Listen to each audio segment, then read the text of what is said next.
जहां एक तरफ मालदीव छोटा सा मुस्लिम देश होकर भी भारत से भिड़ रहा है, वहीं दूसरी तरफ भारत की इकोनॉमी इतनी तेजी के साथ आगे बढ़ रही है कि वह चीन को भी टक्कर देने के लिए तैयार है।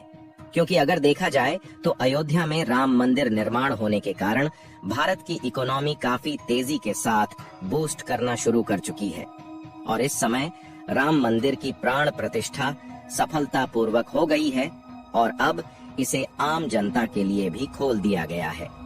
यहाँ तक कि अयोध्या में राम मंदिर का निर्माण होने के कारण अयोध्या का एक्सपोर्ट मार्केट काफी तेजी के साथ आगे बढ़ा है। आपको बता दें कि बिजनेस स्टैंडर्ड की एक रिपोर्ट के मुताबिक अयोध्या से एक्सपोर्ट होने वाले प्रोडक्ट में 150% की बढ़ोतरी देखी गई है, जिसमें कोयला, कई प्रकार के पेपर्स और आयुर्वेदिक दवाएं शामिल हैं। वैसे देखा जाए तो इन सब के एक्सपोर्ट में तभी से बढ़ोतरी देखी गई जब राम मंदिर का निर्माण कार्य चल रहा था, लेकिन इस समय राम मंदिर की प्राण प्रतिष्ठा हो गई है और यह आम जनता के लिए भी चालू कर दिया गया है। जानकारी के लिए बता दें कि राम मंदिर दुनिया का तीसरा सबसे बड़ा मंदिर है, लेकिन यहाँ की जो व्यवस्था है वह अन्य मंदिरों की अपेक्षा कहीं ज्यादा है। यानी कि कुल मिलाकर राम मंदिर के कारण अयोध्या में एक बड़ी मात्रा में टूरिस्ट आने वाले हैं और इन टूरिस्ट को जो वीआईपी सुविधा देने के लिए व्यवस्था बनाई गई है, उससे भारत की इकोनॉमी में एक बहुत बड़ा योगदान होने वाला है। और जिस तेजी के साथ भारत की इकोनॉमी बढ़ना शुरू हुई है, उसे चीन भी जल्द ही पीछे हटने वाला है। और मालदीव, जो कि छोटा सा देश होकर भी भारत के बजाय चीन के साथ हाथ मिला लिया है, अब मालदीव को चीन से लेने की बजाय देने पड़ सकते हैं। पूरी डेवलपमेंट क्या है इस वीडियो में समझते हैं, लेकिन आगे बढ़ने से पहले भारत की इकोनॉमी जिस तरह से चीन को टक्कर देने वाली है, उसके लिए इस वीडियो को एक लाइक जरूर करें। इसी तरह और भी नॉलेजेबल वीडियो के लिए चैनल को सब्सक्राइब जरूर करें।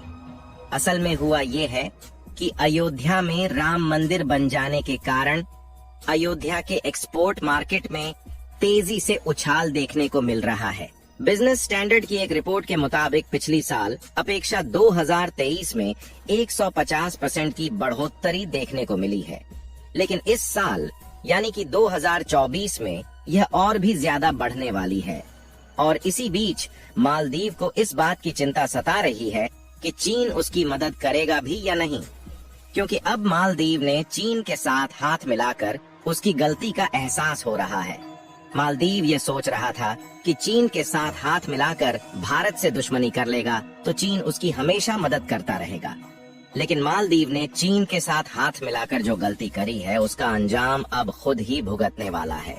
यहाँ तक कि अभी हाल ही में कुछ दिनों पहले मालदीव को एक्सपोर्ट होने वाला आलू रोक दिया गया है और चीन मालदीव की मदद करने के लिए बिल्कुल भी तैयार नहीं है। और कुछ ऐसे प्रोजेक्ट हैं जिनको भारत मालदीव में सेटअप करने की तैयारी बना रहा था, लेकिन उसको भी दूसरे देशों में शिफ्ट कर दिया गया है। और अभी तो भारत ने मालदीव के खिलाफ पहला कदम बढ़ाया है। अगर भारत पूरी तरह से मालदीव को एक्सपोर्ट होने वाले फूड प्रोडक्ट रोक देता है तो मालदीव के खाने के लाले पड़ सकते हैं। जहां एक तरफ भारत लक्षद्वीप को अच्छा टूरिस्ट सेक्टर बनाने के लिए भारी मात्रा में इन्वेस्ट कर रहा है, जिसमें इजराइल ने भी वाटर रिफाइनिंग इंफ्रास्ट्रक्चर को तैयार करना शुरू कर दिया है, वहीं दूसरी तरफ भारत के अयोध्या में राम मंदिर का निर्माण कार्य पूरा हो चुका है।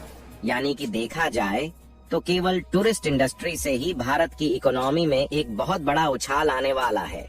और चीन भले ही एक मजबूत अर्थव्यवस्था वाला देश है, लेकिन फिर भी जल्द ही भारत से पीछे हटने वाला है।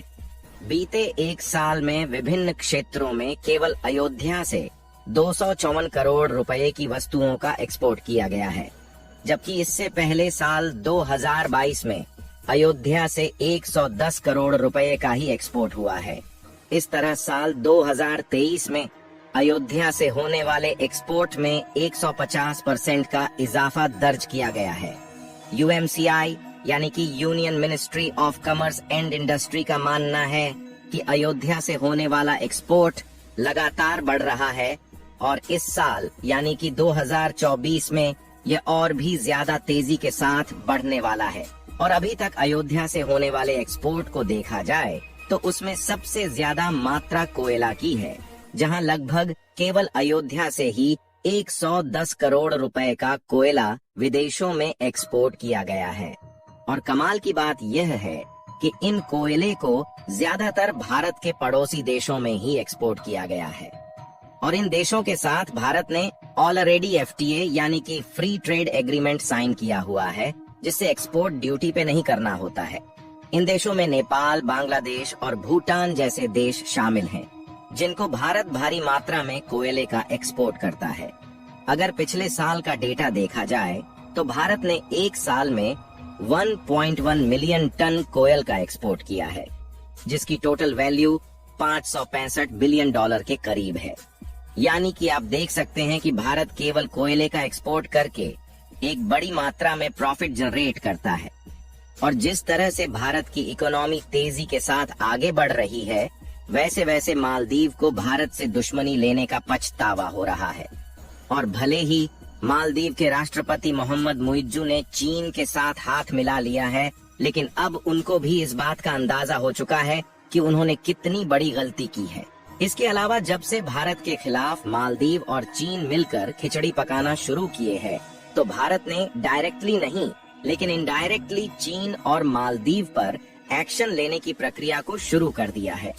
क्योंकि कुछ दिनों पहले जहां भारत ने मालदीव में सेटअप होने वाले कुछ प्रोजेक्ट को शिफ्ट किया और मालदीव को होने वाले अंडे और आलू के एक्सपोर्ट पर रोक लगाया, वहीं दूसरी तरफ भारत ने चीन से इंपोर्ट होने वाले पेपर बोर्ड पर इंपोर्ट ड्यूटी को पहले से ज्यादा बढ़ा दिया। क्योंकि भारत में कागज प्रोडक्ट की ज्यादा रिक्वायरमेंट होने के कारण हम चीन से भारी मात्रा में पेपर बोर्ड इंपोर्ट करते हैं। चीन के अलावा जापान और साउथ कोरिया ऐसे देश हैं जो भारत में पेपर बोर्ड एक्सपोर्ट करते हैं, लेकिन मेजरली चीन से सबसे ज्यादा पेपर बोर्ड भारत में ही इंपोर्ट किया जाता है। और इसीलिए भारत ने पेपर बोर्ड के इंपोर्ट पर इंपोर्ट ड्यूटी को पहले से ज्यादा बढ़ा दिया।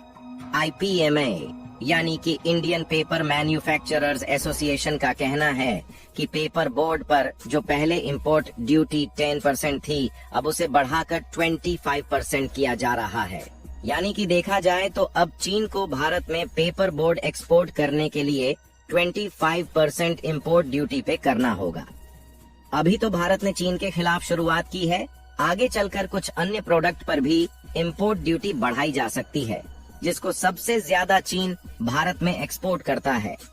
अगर राम मंदिर के द्वारा भारत की इकोनॉमी में होने वाले फायदे को देखा जाए तो राम मंदिर और अयोध्या सिटी में हर साल 5 करोड़ टूरिस्ट के आने की उम्मीद है। फिलहाल भारत के द्वारा राम मंदिर को बनाने में इन्वेस्टमेंट देखा जाए तो वह लगभग 1800 करोड़ रुपए के करीब है। यदि यहाँ पर 5 करोड़ टूरिस्ट हर साल आते हैं तो इस मंदिर को बनाने की लागत 1 साल से भी कम समय में ही रिकवर हो जाएगी। यही नहीं, इसके अलावा इस मंदिर को बनाने में L&T और हैवेल्स जैसी बड़ी बड़ी कंपनियों ने काम किया है, जिसके कारण इसकी डिजाइनिंग काफी एडवांस और यूनिक है, जो कि टूरिस्ट को अट्रैक्ट करने के लिए काफी है। जानकारों का मानना है कि जिस तरह से इस मंदिर की कंस्ट्रक्शन की गई है, यह राम मंदिर लगभग 1000 साल तक यूं ही बनी रहेगी। और इन्हीं सब के कारण इस साल 2024 में भारत की अर्थव्यवस्था काफी तेजी के साथ बढ़ने वाली है। इसीलिए मालदीव को भी चीन से हाथ मिलाने और भारत से दुश्मनी करने का एहसास होने लगा है। बाकी आपको क्या लगता है कि भारत जिस तेजी के साथ आगे बढ़ रहा है, वह चीन को टक्कर दे पाएगा या नहीं? अपनी राय कमेंट में जरूर बताएं। भारत की इकोनॉमी में राम मंदिर का एक बहुत बड़ा योगदान होने जा रहा है। इसके लिए इस वीडियो को एक लाइक जरूर करें, साथ ही अपने मित्रों तक इस वीडियो को शेयर करें ताकि उन्हें भी जानकारी मिल सके। इसी तरह और भी नॉलेजेबल वीडियो देखने के लिए चैनल को सब्सक्राइब करके बेल नोटिफिकेशन को ऑल पर जरूर रखें।